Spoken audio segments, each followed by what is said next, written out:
Hello YouTube, De-bodgery here. I made another video not so very long ago where I said that I was getting a couple of Thrunite flashlights because they use actual CREE LEDs inside them, just to try them out. Didn't need the lights. It was more of a curiosity factor for me. And I got two lights that specifically had LEDs that I had no experience with. So anyway, this is the back cap and the front cap for the Thrunite TC15, and it comes with it's going to show up, there we go, little tiny thing. So that is an XHP35, which is about, well, it's a little bit smaller than an XML2 and a little bit bigger than an XPL2. So for people who know their LEDs, they know what I'm saying, but for everybody else, if you're used to like Chinese T6s, which is an XML, it's a smidge smaller than an XML. Alright, so the other flashlight is this guy right here, which is kind of a little tiny pocket thing, and is the Thrunite T1, and it has an XHP35 in it, which is a 4-segment LED. I'm sorry, I said that wrong. XHP50 LED in there, which is a 4-segmented LED, and it is actually 4 XPL2 segments inside there under the same dome. And of course the XHP70.2 is 4 XML2 segments under the same dome. Anyway, this one I'll talk a little bit more about it. We'll look inside the back cap, things like that. Let me just talk in general about these lights a little bit more. So here's the batteries out of them. They both came with these Thrunite protected cells. So that's just an 18650. It's a little bit longer than one, so here is a real 18650. And the bottom part here is a little plastic spacer with a board in it, and that makes up that little bit of extra length there. Between an 18650 and a protected 18650. Anyway, the flashlight will work with either one. And who knows if this will actually make 3100 milliamp hours. I've had these flashlights in my possession for 2 hours, 3 hours, and I haven't really had a chance to do anything, but oh yeah, this cell will actually absolutely get tested to find out its capacity or not. Okay, so the other one is this guy, which is an 18350. And again, it's got the little protection board on the bottom, the same one as the one up here. That's being that this diameter is the same, you can use the exact same board in it. And here is an unprotected 18350. Whoops. And you can see that the cell is that same extra little bit long because the plastic spacer in the board that's in the bottom for protection. But anyway, these cells here, I bought 2 of them, and they are the Free Power brand. You can find them on Amazon.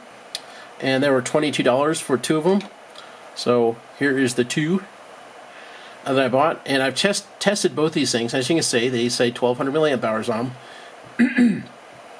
They are not. They are 1000 milliamp hours. I've tested these several times now on my battery checker, and they always come out to 1000, 1049 milliamp hours. So not 1200 milliamp hours. And this was the best rated brand of 18350s I could find. And they're not really up to capacity. I am curious about this thing. You know, it says 1100 milliamp hours in here. Is it really? We'll find out, because I'll put it on my battery tester. And then we'll know soon enough. Alright, so let's talk a bit more about the lights, because that's really what this is about. So this is the tail cap for the TC1. There is inside here, and the tail cap doesn't come off this way. It just threads off up here. So down inside, let me shine a light in there. So there's a spring that's pushed in there, and then trapped underneath it and glued down is a neodymium magnet in there. So the back of this cap is magnetic. So yeah, it wants to hang on to steel stuff. I guess that's so you can stick the light to stuff. But it's not super strong, so hopefully, see, it just comes off pretty easy without much shaking. So hopefully that's enough. I guess it's barely strong enough, right? And inside, of course, this is the XHP50, which is the 4 XPL2 segments in there under the same dome. Alright, the TC15, this is the back cap, same design. This piece doesn't screw off. And down inside, you can see the same setup, but there's no magnet under it. Don't know why they didn't, but yeah, there's just a spring that's slid all the way down the bottom. And the same design here. This is your point of conduction with the head cap of the flashlight. So on the TC15, focus, there we go. Yeah, it's got this nice little clicky button. it looks like with all these little divots around it that this probably will thread off. And also right here, this is a threaded joint, but I've tried many times to unthread this. I'm gonna have to put strap wrenches around this to be able to break that apart. There's probably like a little bit of thread locker in there or something. Here's the USB port. I would say that this will handle immersion, but I wouldn't expect it to handle a lot of immersion. And then of course, once water gets underneath this little rubber cap, well, then you're screwed. So yeah, I would say rain, dropping in a puddle, that's probably okay, but more than that is, I don't know. Maybe not so great. It's got a nice reflector in there. It's quite deep. So despite this being, you know, a really compact flashlight and this little XHP 35 in here, it's actually a pretty decent thrower. In fact, it's a much better thrower than is the TC1, which, as you can see, has a very shallow reflector in there, and it's also the orange peel. So it has a much larger LED with that XHP 50 in there, but with the very shallow reflector and the orange peel in there, it's basically a splash. It's not a very good thrower at all, and as you can see, they're both the same diameter. So if you want throw, then this TC15 does a great job. It throws quite nicely, whereas this doesn't. This doesn't throw it hardly at all. You're going to get a big splash right in front of you, and that's about it, despite it being a much brighter, larger LED. All right. So anyway, later on, I will get this thing apart, and we can look at the board, because, you know me, I like taking shit apart. And we'll take that switch out, whatever, so we can see inside this bad boy. But right now, I haven't been able to get in here, and I've been trying, and it's not coming apart yet. It's not cooperating with me, and I don't want to bugger the works, so I've got to do it in such a way that I don't destroy everything. This will happen. Okay, but on this guy, being that the head cap is so much shorter, we can see inside. So let's take a peek inside there. All right.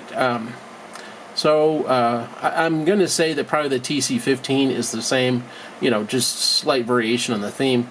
But, you know, here's the brains of the operation. This is some kind of a PIC controller. This is a MOSFET. Right here are your two charge control chips.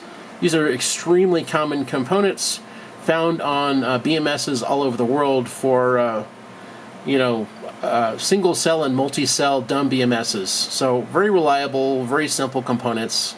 And then, you know, some support stuff like, so here's a little MOSFET. Don't know what that does. A couple of little capacitors, resistors, things like that. And again, I haven't gotten this apart, so this little cap comes off, but I'm going to have to work something out. So probably what I'll have to do, since there's such a small diameter here and such a small height, is I'm going to cut that diameter in a piece of wood.